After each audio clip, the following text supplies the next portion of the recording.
Hello friends, स्वागत है आप सभी का मेरे चैनल अभी एस्ट्रोलॉजी में। आज बात करेंगे अकारक ग्रह के बारे में।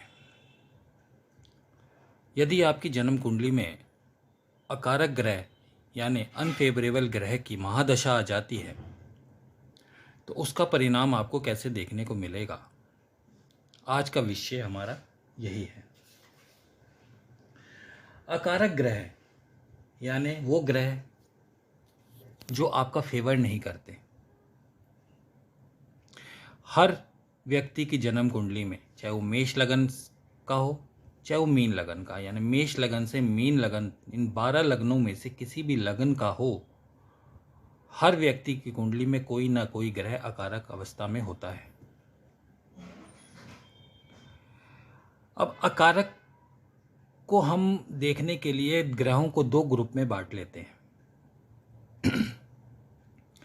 पहले ग्रुप में हम सूर्य को, चंद्रमा को, मंगल को, गुरु को रख लेते हैं। ये आपस में मित्र हैं, सूर्य, चंद्रमा, गुरु, मंगल। दूसरे ग्रुप में हम बुध, शुक्र और शनि को रखते हैं। ये आपस में मित्र हैं, लेकिन पहले ग्रुप के दूसरे ग्रुप वालों के साथ मित्रता का संबंध नहीं है। गुरु और शुक्र समग्रह हैं, शुभ ग्रह हैं, इसलिए इनका अपोजिट पार्टी के साथ, अपोजिट ग्रहों के साथ मित्रता ना होते हुए भी सम का रिलेशन रहता है, एवरेज रिलेशन रहता है, क्योंकि ये एक शुभ ग्रह है।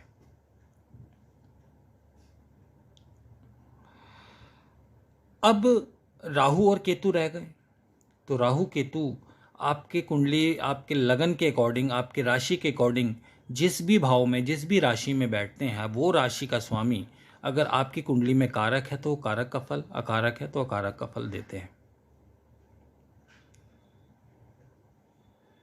तो अकारक जब ग्रह की महादशा चलती है, अब हमारे अकारक ग्रह हमने आपको बता दिया कि अगर मंगल आपका लग्नेश है, लगन का लॉर्ड है, तो उसके अपोजिट ग्रुप में देखिए आप बुध, शुक्र, शनि, ये तीनों उसके शत्रु हैं।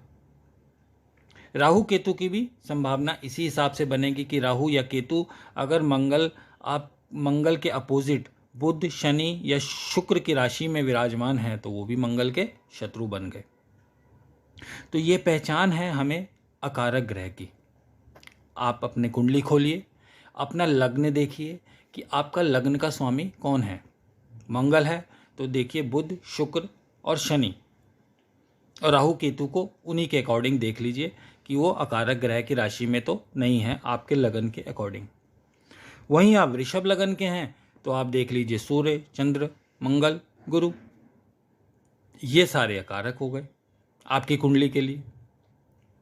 तो आपके जब लगन के अकॉर्डिंग आपको, जैसे मैंने बता दिया, मान लीजिए आप मेष लगन के हैं या वृश्चिक लगन के हैं, तो आपकी कुंडली में जब भी बुध की, शनि की और शुक्र की महादशा में की अंतरदशा चलेगी या इनकी महादशा आ गई, किसकी, मेष लगन या वृश्चिक लगन वालों के लिए बुध की, शनि की या शुक्र की महादशा आ गई, तो आप ये मानिए कि आपका जो समय है वो कष्टपूर्ण होगा। आपके काम में रुकावट आएगी, बनते बनते काम बिगड़ेंगे, कोई रोग लग सकता है, कोई बीमारी हो सकती है, रिलेशन टूट सकते हैं। बाकी ग्रहों की दशा भी इस पर डिपेंड करेगी, लेकिन आमतौर पर ये चीज़ देखने को मिलती है। स्ट्रगल बढ़ जाएगा, लेकिन स्ट्रगल के बावजूद भी आपको सफलता उस मुताबिक नहीं मिलेगी जितनी आपने मेहनत की हो। कभी कभी आलस्यपन आ जाएगा, आप काम से पिछड़ जाएंगे, पैसों की तंगी हो जाएगी, नाते रिश्तेदारियों से मन मुटाव हो जाएगा, यार दोस्त धोखा दे सकते हैं, कोर्ट कचहरी में फंस सकते हैं। तो ये अकारक ग्रह की महादशा अगर आपकी कुंडली में आती है तो आपके लिए प्रॉब्लम देने वाली होती है। लेकिन क्या ये अकारक ग्रह आपकी कुंडली के अंदर अगर लंबी दशा में चल रहे हैं, जैसे मान लीजिए आप मेष या वृश्चिक लगन के जातक हैं, लेकिन आपकी दशा जो चल रही है, महादशा आ गई बुध की, महादशा आ गई शुक्र की, महादशा आ गई शनि की, तो शुक्र की दशा 20 साल की, शनि की दशा 19 साल की और बुध की दशा 17 साल की, तो क्या ये इतनी लंबी दशा हमारी एकदम खराब जाएगी? सोच के ही पसीने आने लगेंगे। तो ऐसा बिल्कुल नहीं है। जब आपकी लगन के अकॉर्डिंग आपके अकारक ग्रह की महादशा आती है या अंतर्दशा आती है तो आपको दिक्कतों का सामना करना अवश्य पड़ेगा। लेकिन महादशा चूंकि लंबे वर्ष की है तो इसमें लंबे लंबे पीरियड के लिए आपके कारक ग्रहों की दशाएं भी आएंगी। जैसे मान लीजिए अब मेष और वृश्चिक लगन की मैं बात कर रहा हूं तो इसके अंदर आपके लग्नेश मंगल की दशा भी आएगी, बुध में मंगल की आएगी, शनि की दशा चल रही है तो शनि में मंगल की आएगी, शुक्र में चल रही है तो शुक्र में मंगल की आएगी। इसी तरह जो मंगल का आपके लग्नेश के मित्र हैं, सूर्य, चंद्रमा और गुरु, इनकी दशाएं जब जब आपके अकारक ग्रह की महादशाओं के साथ चलेगी तो आपको मिले जुले फल मिलेंगे। यानी जितनी परेशानी आपकी चलती आ रही थी उस परेशानी में 50% से ज़्यादा कमी देखने को आपको मिलेगी। तो हमें घबराना नहीं है कि हमारे अकारक ग्रह की महादशा आ गई है तो अब हमारा क्या होगा। अब ये अकारक ग्रह अगर विपरीत राजयोग बना दें, जैसे 6, 8, 12 के लॉर्ड हो जाते हैं आपकी कुंडली के अंदर और वो विपरीत राजयोग बना देते हैं, तब ये आपको अच्छा फल देते हैं। स्ट्रगल कराएंगे, मेहनत कराएंगे, प्रॉब्लम्स भी देंगे, लेकिन आपको अंत में सफल भी जरूर कराएंगे यही ग्रह। तो अकारक ग्रह सुन के, मारक ग्रह सुन के आदमी डर अवश्य जाता है,